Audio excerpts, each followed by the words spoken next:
নমস্কার, আজকে আমি বানাচ্ছি পনির ঠেচা। এর জন্য কি কি উপকরণ লাগবে? এই যে পনির, এরকম কিউব করে কেটে রাখা পনির, একটু মোটা করে কাটতে হবে। এখানে 200 গ্রাম পনির, এখানে কুচনো ধনে পাতা, বেশ খানিকটা ধনে পাতা লাগবে, আর এটা চিনে বাদাম ভাজা, আর এখানে রসুন, এখানে কাঁচা লঙ্কা, একটা লেবু। এই ধনে পাতা, এগুলোর চিনে বাদাম, ধনে পাতা, রসুন, কাঁচা লঙ্কা দিয়ে আমি একটা পেস্ট তৈরি করব। পেস্টটা বানিয়ে দেখাচ্ছি মিক্সিতে।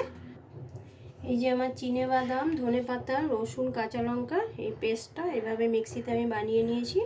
এর মধ্যে এখন নুন দিয়ে এটা ভালো মতন মিশিয়ে নেব। এটার মধ্যে স্বাদ মতো নুন দিয়ে দেবো,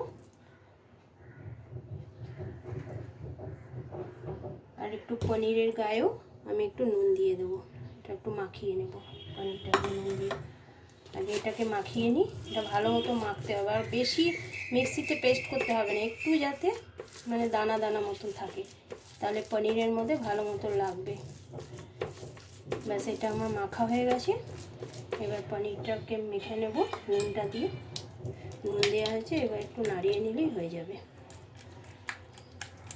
এই যে নুনটা মিশে গেছে, এবার আমি এর মধ্যে মাখিয়ে নেব। এই যে পনিরগুলো, এইভাবে আমি পনিরগুলোর মধ্যে এটা মাখিয়ে নেব ভালো মতো। এইভাবে কোট করে নিতে হবে যাতে এর গায়ের মধ্যে পুরো লেগে যায়।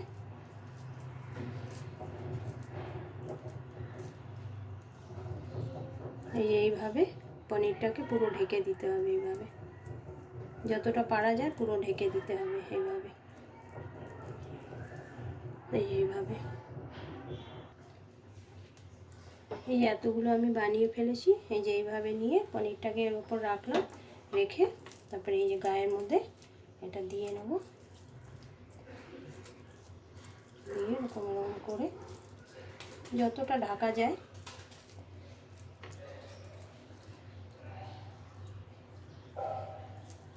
এই যে এইভাবে ঢেকে পুরোটা ঢেকে দিতে হবে। ভাজলে পরে ঠিক হয়ে যাবে। এই যে এইভাবে করে ঢেকে নিতে হবে পনিরটাকে। ইন্ডাকশন অন করে দিয়েছি, কড়াটা গরম হলে এটা সাদা তেলে আমি ফ্রাই করে নেব। কড়াইয়ের মধ্যে সাদা তেল দিয়ে দিচ্ছি।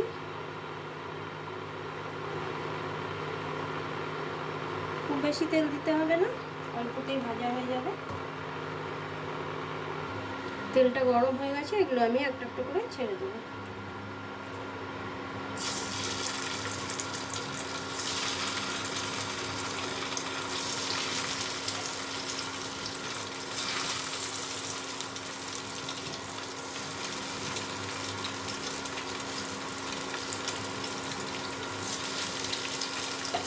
ভালো মতো এক সাইড ফ্রাই হলে তারপরে উল্টে দেবো।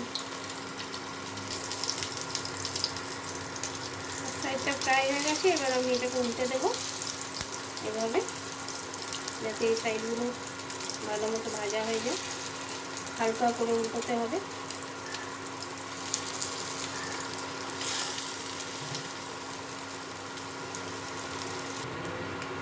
এই যে পনির ঠেচা আমার বানানো হয়ে গেছে, এগুলো ফ্রাই হয়ে গেছে।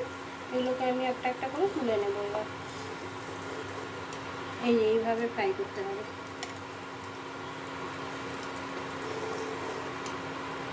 তো খেতে খুব সুন্দর লাগে, বিকালের স্ন্যাক্স হিসাবে খেতে এটা খুব সুন্দর লাগে, চা দিয়ে কফি দিয়ে।